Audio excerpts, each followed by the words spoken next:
Hello everyone, Tyrant here. Welcome to Steampunk Mod Pack episode 10, brought to you by viewers like you. If you are interested in supporting us, check out the Ko-Fi and Discord. Our goals today are to get Hoglin armor to help us control our heat in the Nether, and to get our first blaze burner going.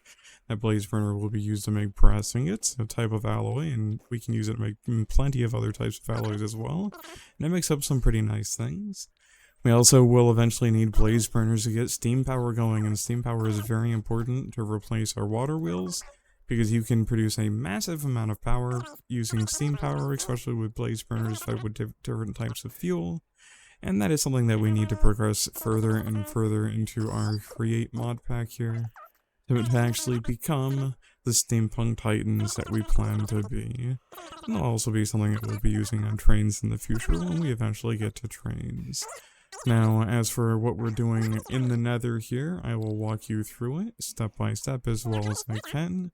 We'll have quite a few cuts where we're just wandering around looking for hoglins, and we'll talk about hunting them, and we'll try to point out major progressive points here when we actually get different points of armor.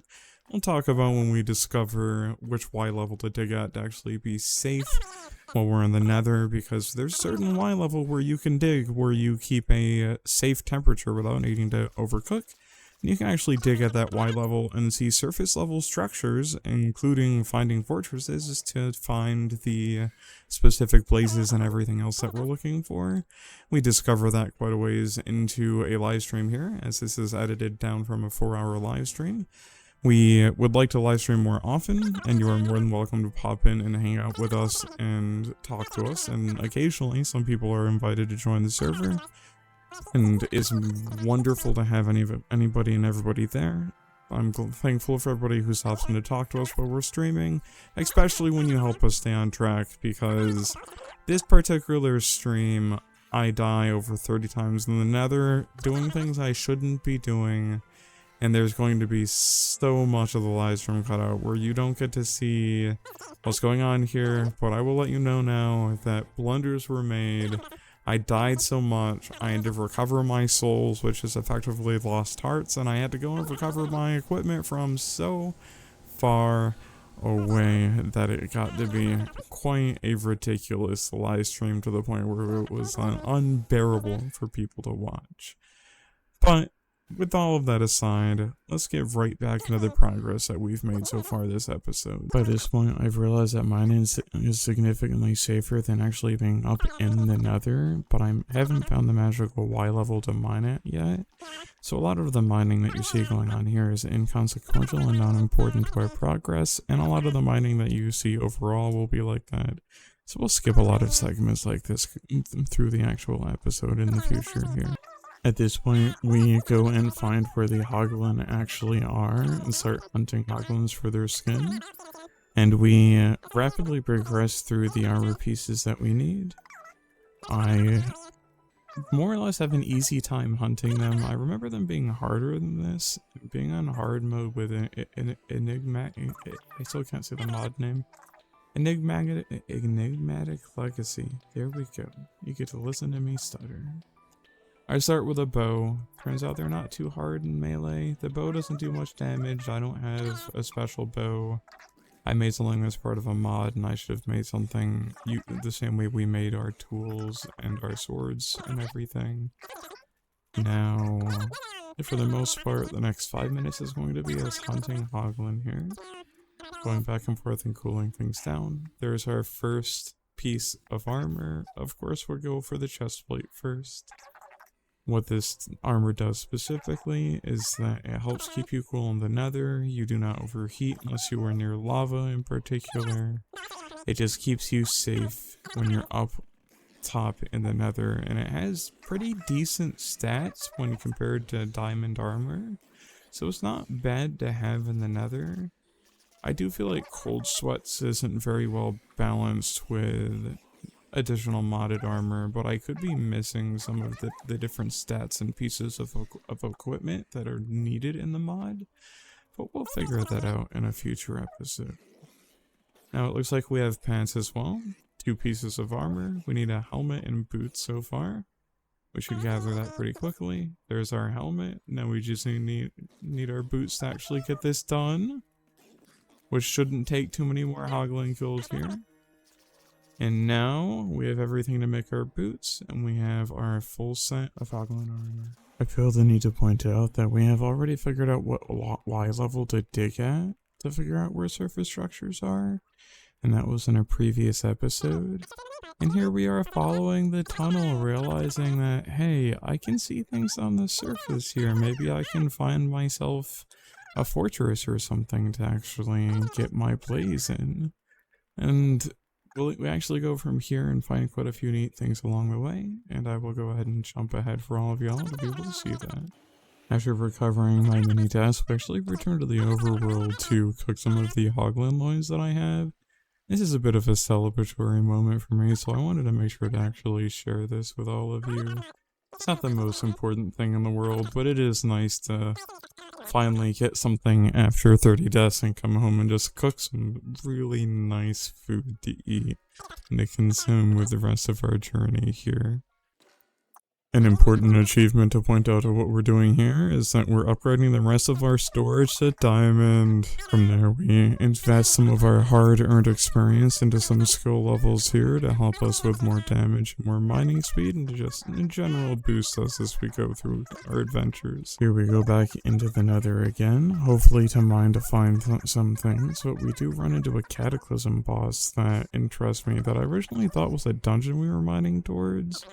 But it looks like they are actually on a lava lake on a little island in the middle of it. We never get quite to the point where we can see it, though, sadly. This is the point where I realize we've been mining at a Y level that shows us dungeons, and I see something interesting on the map to go check out. And we actually go back and look at this here in just a moment. It turns out to be a dungeon that is part of, I forget which mod it is specifically, but it kills me at some point here. You're not supposed to approach it except for from the entrance, which is towards the top, and it's buried underground. But you'll actually get to see us going through it here in just a moment. We have finally gotten to the top of the dungeon here, afraid to approach it after it's attacked us and killed us so many times with lightning at this point, but we are at the top in the entrance where you're meant to start at.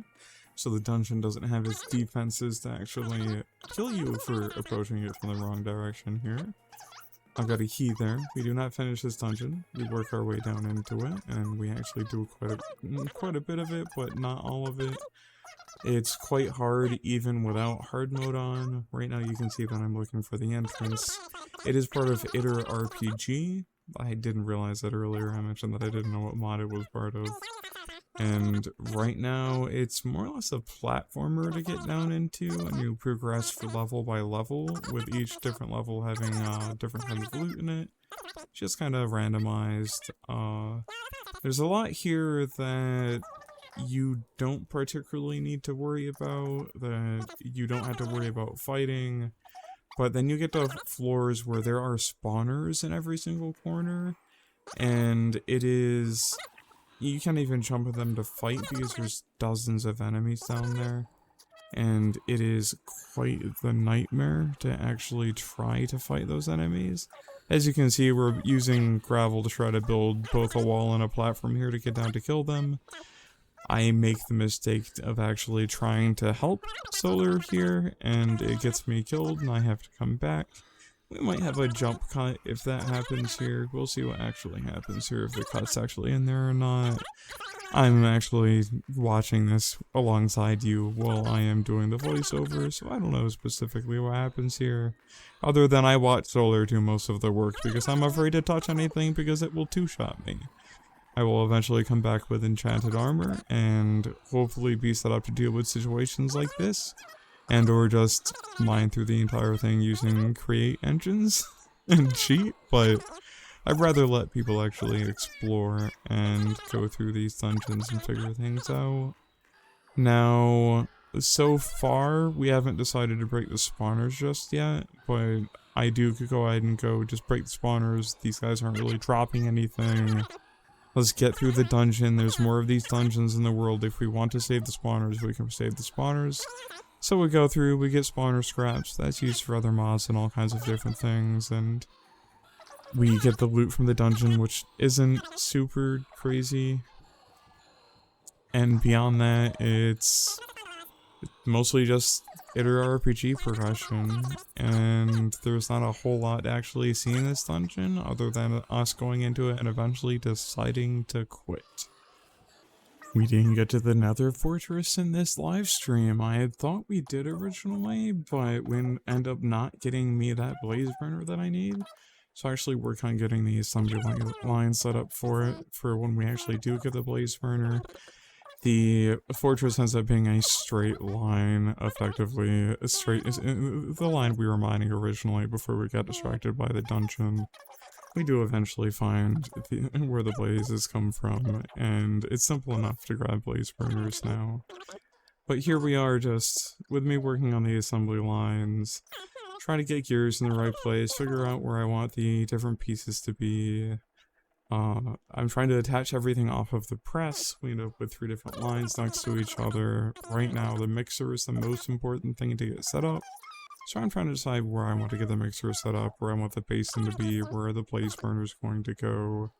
So I'm getting everything well prepared here. The main thing is that the mixer actually needs not rotational force through normal means, actually needs something on it spinning, so I need a gear on the mixer to actually spin the mixer. And that is something that I don't quite get set up here. None of this setup is properly finalized by the time we finished the live stream or this episode. But I figured I'd show you a little bit of progress that we made here at the end here, that I did actually get a decent amount set up here, with it planned out how I wanted to actually go through the assembly line. It does get adjusted later, and eventually we get to the point where I believe next live stream is a major rebuild of everything. Everything gets torn down and gets replaced. I have the resources for it, nothing will be able to be processed properly for a while, but so far we are to the point where we are ready to take Crepe to the next level, and we are past our learning curves. I put that there on accident, and I decide not to fix it. So decorative, it just stays there. But we have everything we need, except for the blaze burner, to actually get our alloy smelted here, our brass casings, to actually... our brass ingots to make our brass casings. We are finally at the end of this episode. Thank you all if you've stuck through the entire thing, and I hope to catch you in the next episode, potentially the next live stream. Have a good day, everyone.